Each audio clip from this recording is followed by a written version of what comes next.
Hello there beautiful, welcome back to my channel. My name is Joesephyr and welcome to a new Should You Pull video for Dissidia Final Fantasy Opera Omnia. Now truth be told, I've actually kind of held off on making this video for as long as I can without it getting too close to the release of the banners, but we know that Divine Ifrit is going to be coming out this week, and in theory, like, this is being released before the in-game notice in the game comes out, so this could be subject to change, but we should be getting the first batch of C90 characters along with this in Noel, Cid, Serah, and Onion Knight, and Noel is getting a brand new BT, and Cid is getting a brand new LD. So, we're going to take a look at those, and I will preface this video by saying this is very subject to change, and hopefully this is still accurate going forward, but honestly, without the notices, we don't quite know. So if you're interested in learning more about Divine Ifrit and the characters that come out alongside him, then stay tuned and keep on watching. Before we get started, of course, don't forget to check out all of my social media links down below, including Twitch, where I'll be covering all Dissidia Opera Omnia events as they go live. Final Fantasy XIV, where I'm actually looking at building up my own free company at the moment, so let me know if that's something that you're interested in hearing more about going forward as well, and all sorts of other Final Fantasy and other gaming content. It'd be lovely to have you, so definitely click on that link in the description box below.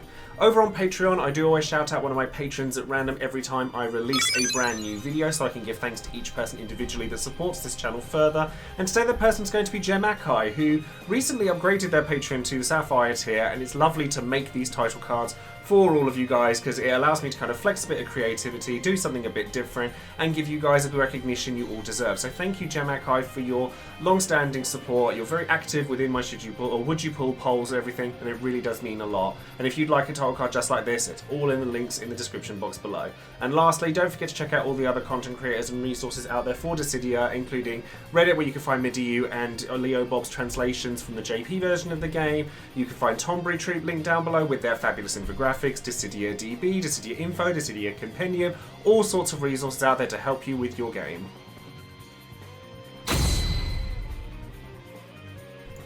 So let's start by taking a look at the first banner that should be featured on this. Again, I'm going to preface this by saying this could be completely open to changing, and if it is, I'm really sorry. Just didn't want to leave it too much longer before I got this video out. And it's going to be returning characters this time around, and we're going to be seeing Serah's LD come back with her C90 upgrade, and we're also going to see Onion Knight coming back with his LD, his BT, and then Sellers EX is on there as well.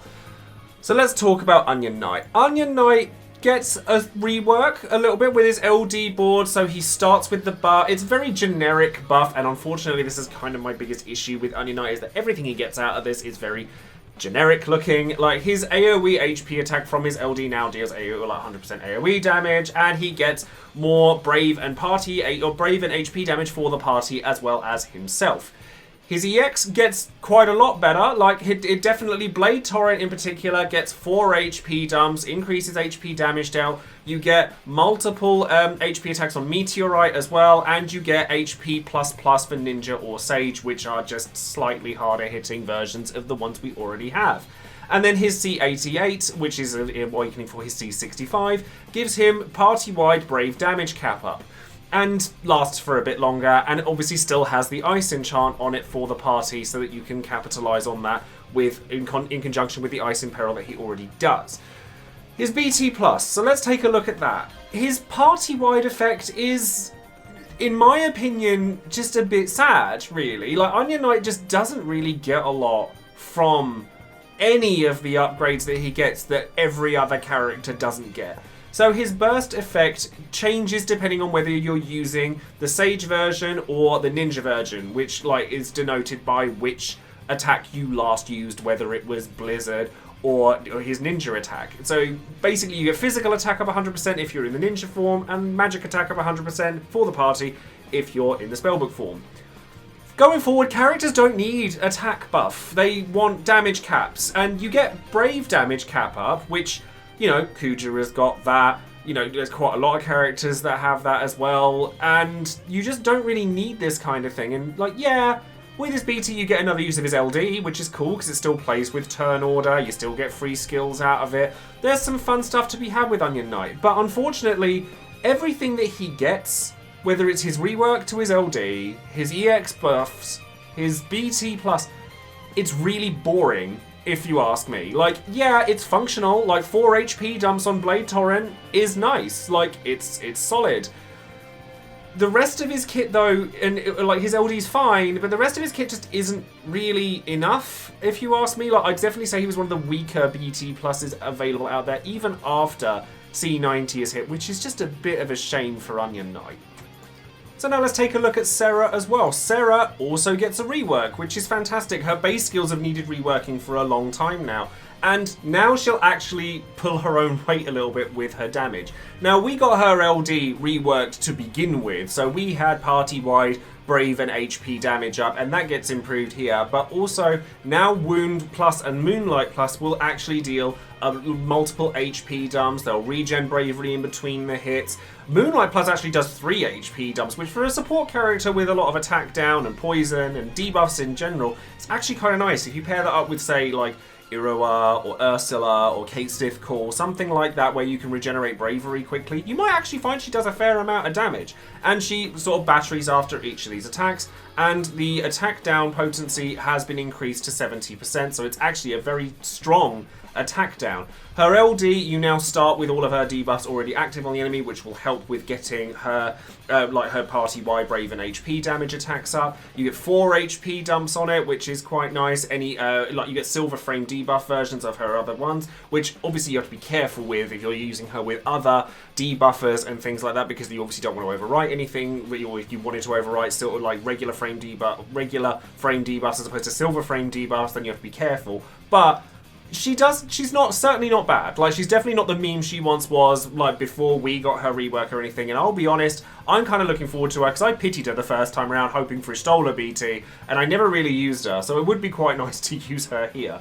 And then her EX actually is pretty solid as well. Like, once you get the C85 ability, you get more Brave gains on her, Brave damage dealt. Brave gains in particular is nice for her between HP dumps. Ultima Arrow does double HP dump, which makes it so that that hits a lot harder, so you're actually wanting to press that button as opposed to before when you didn't. And you get, with her C88, you get Brave gain increases for the party as well, and just more Brave overflows for the party in general. So it's good stuff. Are you going to absolutely have to go for Serah? No, not really. Like, there's plenty of C80 characters that are supports that are perfectly viable to this day. But Serah's definitely gotten quite the glow up where she's at least usable at this point, where she probably wasn't so great before. Okay, so let's talk about the second banner that should be featuring with Divine Ifrit, which will contain Noel, his LD, and his brand new BT, Cid, his brand new LD, and then Edward with just his EX, because. Now, Noel gets a little bit of a rework here, mostly to his LD board, but it basically makes it so that his Big Bang hits for double HP dumps, and you get a little bit more damage out of his Hunter of Light buff. If you haven't used Noel before, with his LD, he is all about re-breaking and getting follow-up attacks on re-breaking. Kind of like a selfish version of Vayne, if you will, with his BT effect, where you're just getting extra attacks off by breaking the enemy. Now, when it comes to Noel in general, the big thing with Noel is going to be all about his EX, Meteor Javelin, specifically Meteor Javelin Plus. When you attack a broken target with him, which you should be doing at all times realistically, you're going to be getting a re-break, a defense ignoring, 6 HP dumping attack that deals 80% splash damage to non-targets with all of the light damage put together. This thing hits really, really hard, and basically all roads when it comes to Noel lead to Meteor Javelin. Think of him as the Ken from Street Fighter of Dissidia Opera Omnia, where all roads lead to Shoryuken. It's all about Meteor Javelin with this to showcase, I guess, C90 and the glow up to EX attacks. Now, this is done in 2 different ways. When you've got his burst actually gives him access to like much bigger EX recast rates, free skill uses, like except for his LD. He obviously does more damage with that attack in and of itself. You get party Brave HP up and party HP damage up, like while anyone's attacking a broken target, and you get Brave damage cap up. Now, the Brave damage cap up is obviously going to be very relevant with so many HP dumps on his EX attack. you also get access to Fear Siphon ++ by awakening him to C90 or C85 at the very least, which is his Brave attack, believe it or not. But instead of before where you would use it and you'd get a free turn and then you'd obviously get the follow-up attack from his LD that would give you the HP dump, you still get that, but now it fills his EX gauge to max as well, so you're getting another use of Meteor Javelin. So basically, you'll get re-breaks on pretty much his entire kit, including his LD, his Gale Fang, all sorts of things, re-break, re-break, re-break, and you get a free turn and like an instant turn as well from using Fear Siphon ++, which will then fill up your EX gauge. You go Meteor Javelin and enjoy a good million damage or so spread across the board when it came to just dealing a lot of damage in AoE forms while also getting some more re-breaks while you're at it. Now, with Noel in particular, I think a lot of people who pulled for Machina may not pull for Noel, and similarly, people who didn't pull from Machina probably did so that they could pull for Noel, because they are both gargantuan damage dealers, but where Machina is more about kind of dealing a very large amount of damage within his burst phase with just using his HP Furious Blades burst, you're going to get a similar kind of output from Noel just because you're going to want to make sure you're using up his Meteor Javelin Plus as often as physically possible. He is very much a showcase for, hey, EXs are good now again, thanks C90, and if you enjoy doing things, big numbers with EX damage, then Noel might be the one for you. Now, the last character that we're going to talk about today is actually going to be Cid Highwind, who gets brand new gear from this particular event. He gets a rework, but it's not a huge amount of a rework, to be honest. Like, Hyper Jump now deals a lot more splash damage to non-targets, and Dragon Dive is a Brave HP attack that hits twice. It's actually not all that much. His base skills do still leave something to be desired, because he's very much just a Dispel-based damage dealer that happens to heal himself when he does so. Nothing particularly exciting about his base kit.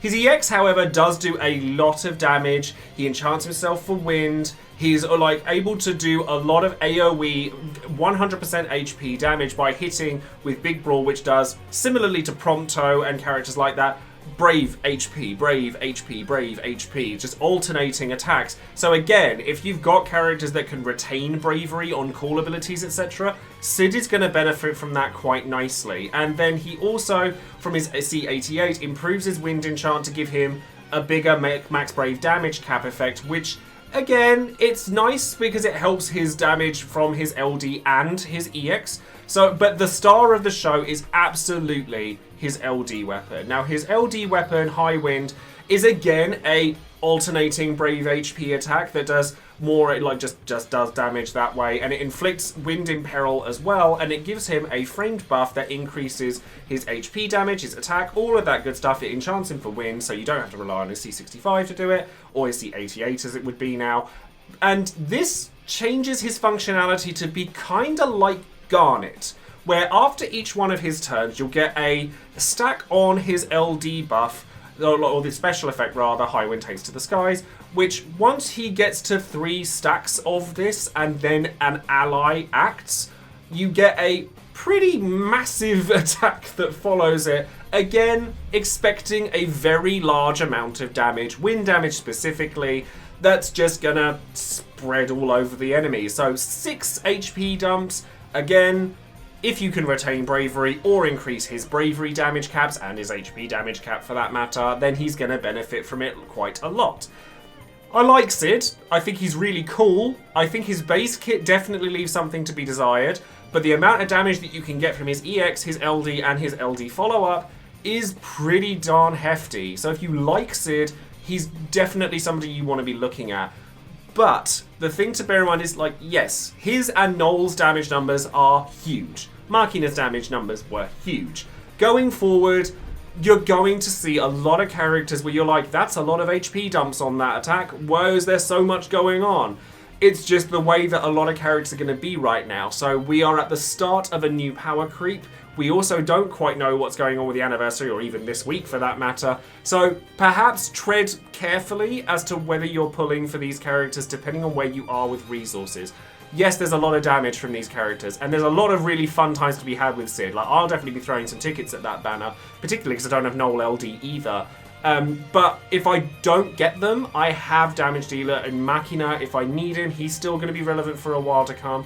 I'm not desperate to use an Ultima weapon on somebody right away. So if I get them, great. If I don't get them, lots of banners are going to match up to this in terms of damage.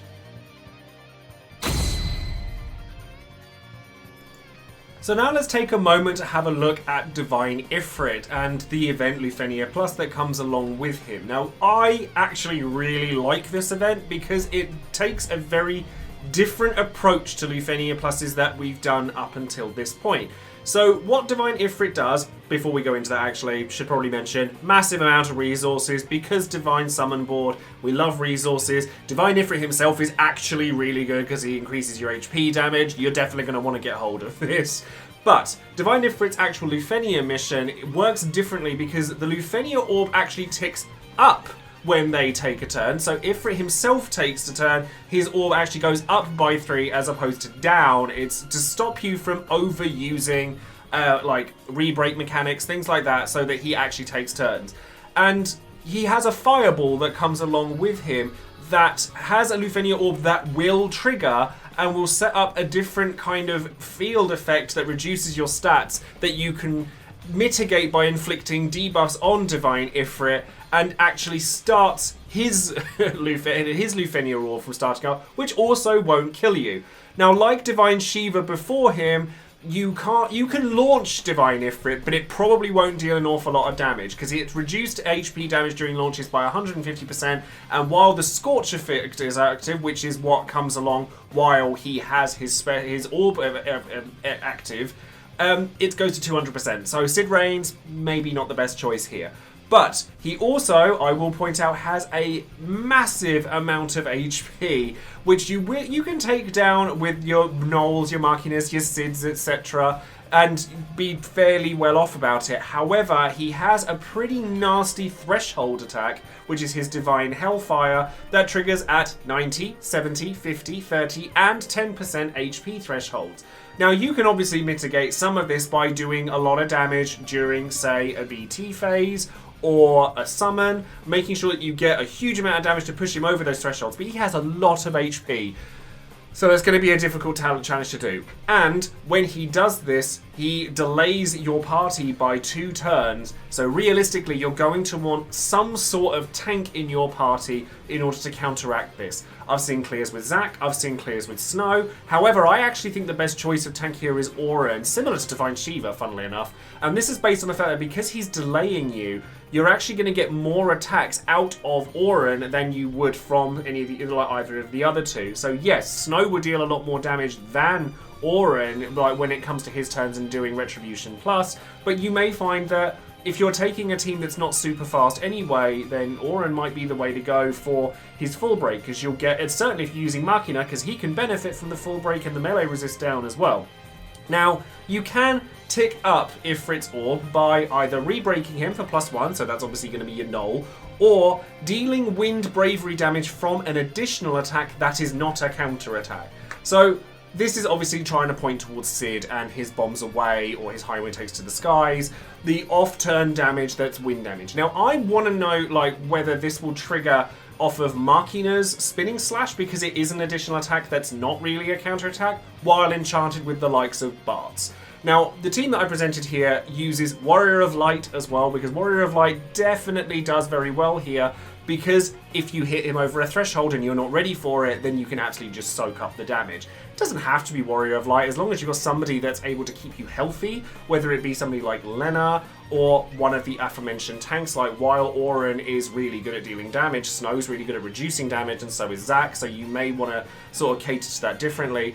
And just, you've got to kind of just play around with the mechanics of this fight, and that's why I really like it. So the fireball that he summons can't take damage, it's there just to be there as a Lufenia orb, realistically, that then sets up the Scorch Field effect, so that like lots of different effects come out of it, like his turns get framed so you can't rely on delays or anything like that, you can't delete his turns, but your main stats that get reduced are max bravery, initial bravery, and your max HP. But if he has 4 debuffs on him, it reduces those effects. So again, playing around with the mechanics and having a bit of fun with a uniquely designed event, which I have to say I really like, and I'd like to see more events like this.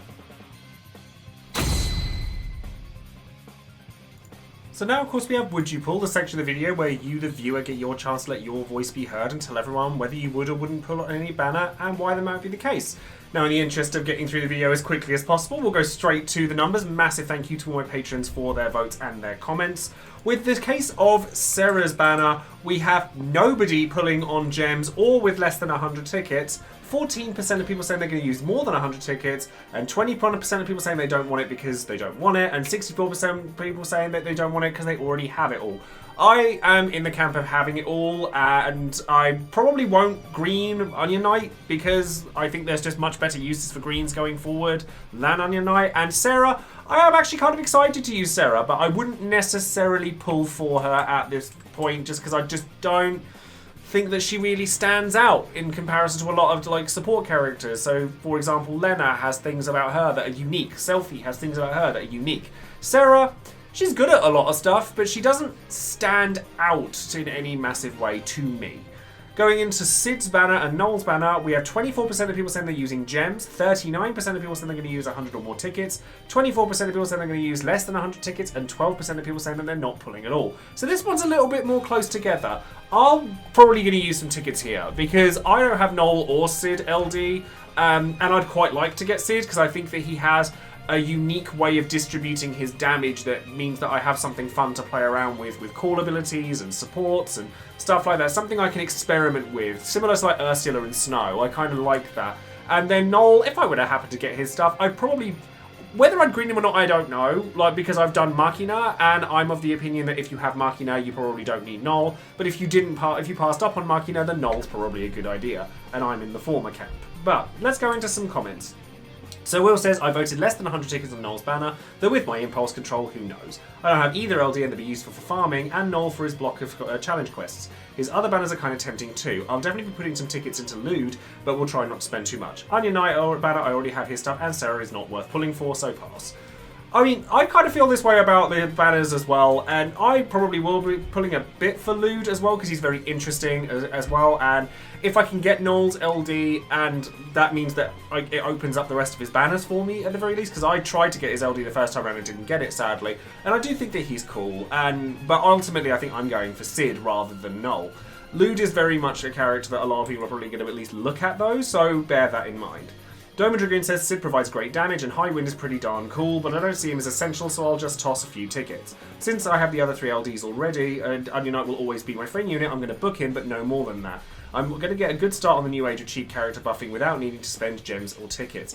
Very much the case going forward in C90 era is that because older characters that you might already have the LDs for come back with such a vengeance with their C90, their EX buffs, Ultima weapons, all of that, you find you don't have to pull a lot going forward if you don't want to, and I am only really using tickets on this banner because I got very lucky with Machina's batch, and therefore I can afford to spend some tickets, especially with Divine Ifrit on this banner. So if I come away with Cid, then I'll probably leave it there. If I come away with Noel, I don't know. Impulse control, as was said before, I don't know how I'm going to go about it. Light Husky says we'll chuck around 100 or so tickets at Cid and Noel's banner. Already have Noel LD, but any chance to get his BT works for me. Noel is a personal favourite amongst the 13 cast. I intend to green him outright if I get his BT without having to token it. Cid becomes really strong with his LD and will be ideal to get. Serah and Onion Knight will get nothing sadly as I have both their LDs, and the only thing I miss is Onion Knight's BT, which I can absolutely live without. C90 era is going to be a lot of fun. I think if you like chilling with content in this game, then yeah, the C90 era is going to be absolutely amazing for you. If you like saving, absolutely going to be amazing for you. And I personally really like the challenge that like Divine Ifrit's going to bring along, and I'm looking forward to that. And then, you know, maybe I'll feel differently going forward. And, you know, I've always been a bit like, about C90 era because it seems a bit easy, but maybe I'll just learn to chill out a little bit more. And finally, Sir Alex says, I'm using tickets for Cid. He's a character I like, and his C90 looks pretty cool. Skills still seem disappointing because EX and LD hit very hard, and lately I'm finding myself not using much else, to be fair, when having Mac and a BT in the party. I'm not interested in Noel. He's built, but I wouldn't green him even if I got the BT. I've picked Machina as my main DPS for the next few cycles, and so I'll stick to that. All the missions in the cycle are perfectly fine without Noel, so there's no real incentive to pull for me. I'm way more interested in the LDs coming alongside him, such as Cid, Cater, and Lude. I already have Serah and Onion Nightfall kits, but I would skip even if I didn't. They're not faves, and they're highly irrelevant, to be brutally honest. I mean, I'm being nice about Serah, but a lot of people do just think that she's bad still, and I understand it. I like her, mainly because I'm kind of trying to convince myself that pulling for her back when I did is worthwhile, but it probably isn't. So I'll just use it. In fact, I pitied both Onion Knight and Serah, so, like, we can all read me to filth for that if you like. But, yeah, like, going forward, just pick who you like and go with it. And the reason I haven't discussed ultimate weapons and stuff, because it's a very personal thing. And so that trend kind of sticks to pulling too. So now we come to the question of the video, should you be pulling for any of the characters that come alongside Divine Ifrit, provided that they actually are the characters coming out alongside Divine Ifrit. And as I said earlier, this is all very subject to change, and if there are other banners coming out this week, if I can, I will make another video for it. If there's other changes or anything that goes like alongside the in-game notice or anything, then I will take it as it comes and just look at it as it comes, because it's a bit of a frantic scramble trying to get all of the content out in time while we are so in the dark as players, so we just have to see how we go. Now, talking about the characters in the forward, I am not a fan of Serah and Onion Knight's banners. A lot of people already have them as well. Like, Onion Knight was really cool when he came out with his LD, and Serah, not so much. But Serah is usable, certainly, and she's got a fair amount going for her in terms of support. You know, her cursed arts are still semi-relevant, they're percentage-based, and now, like, she's got multiple HP dumps, so you can interact with her in fun ways. But she doesn't shine. There's nothing really spectacular about her, like there is with certain other support characters. And so she doesn't carve out a niche for herself. And Onion Knight's just, like, almost worse for this because he's a BT character. His stuff is fine. Like, it's okay. If you like... It's okay. See what I did there? If you like Onion Knight, then sure, you can make use of him.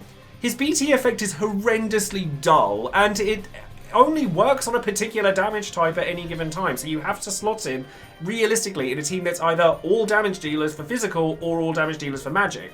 So that's kind of a restriction that other characters just don't have. His LD's still really cool. Like, you can still play around with the turn order, get free skills where you shouldn't normally, and you can pair him up with some funky characters that way. But as a damage dealer with a BT, he's just a bit of a letdown. Even with his C90, like, his ninja attacks are going to burn through his BT effects really quickly. Like, yeah, I know I did Kuja, but I still acknowledge that he's not very good. So, you know, Onion Knight definitely falls into the same kind of thing, where it's like, you do it if he's your favourite and not an awful lot else. Noel and Machina, however, Cid does a lot of damage, and he does it in such a unique way where it's like lots of HP dumps with very few brave attacks in between.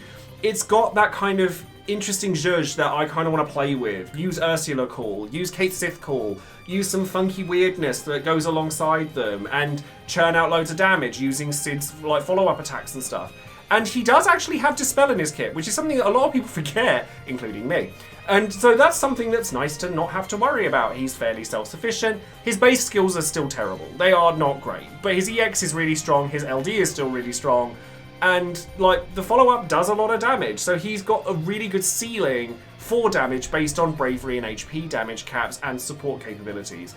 And then Noel, like Machina, massive damage dealer. If you need a damage dealer, you might want to go in for Noel. If you have Machina, you probably don't need him, but you might like him. He does re-breaking as opposed to Machina's turn hogging. They work slightly different from one another, but realistically, if you like pressing the EX button and you like the idea that C90 has gone, hey, EXs are good now, then Machina might be a fun choice for you. But like I said, going forward, a lot of characters are going to be dealing a lot of damage going forward with a lot of HP dumps, and it's something we're going to see a lot of going forward. So if you don't want to go for Noel or Cid or anything on here, you don't have to. So that's going to be all for this video. If anything crazy changes over the next few days, then I apologise, and I will try and get stuff out for, like, to make up for it. But like I said, we're in the dark. I have been trying to kind of reduce the number of videos I make for Dissidia so that I can focus more on 14 stuff, as you may have already seen. But in this month and the anniversary, I fully expect that there's going to be a lot happening in Dissidia, and I want to bring you guys the coverage you deserve. So I want to make sure I'm keeping on top of it. Sound off below and let me know what you guys think of Noel, his batch, Cid, Divine Ifrit. What team are you planning on taking to it? And let me know what your thoughts are on the anniversary as a whole and what we have to come to expect. Don't forget to like the video, subscribe to the channel, and click the bell for notification of future videos I might be making. And that's going to be it from me. So I shall love you and leave you with that. Thank you once again, beautiful, and I shall see you in the next video. Take care.